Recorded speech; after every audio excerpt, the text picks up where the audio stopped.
France has launched a scathing attack against the decision from the European Parliament to cancel its next plenary session in Strasbourg because of coronavirus concerns, branding it as incomprehensible.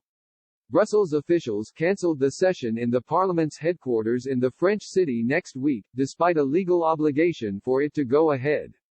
EU law states the European Parliament must hold a 4-day plenary session once a month in Strasbourg, a right defended by France, despite regular pressure from ministers to change the rules and instead meet in Brussels.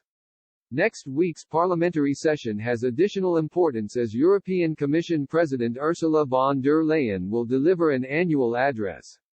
But the European Parliament will now hold the plenary session in Brussels after Strasbourg and the surrounding area were identified as coronavirus hotspots by French authorities.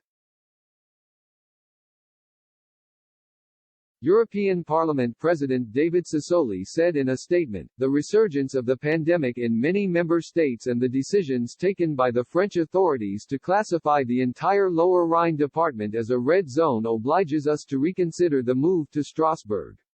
The plenary session of the European Parliament will take place in Brussels.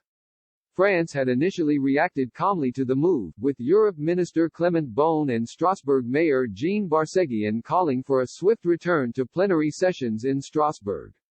They said in a joint statement that French authorities had been working on a strict health protocol to ensure the plenary could be held safely.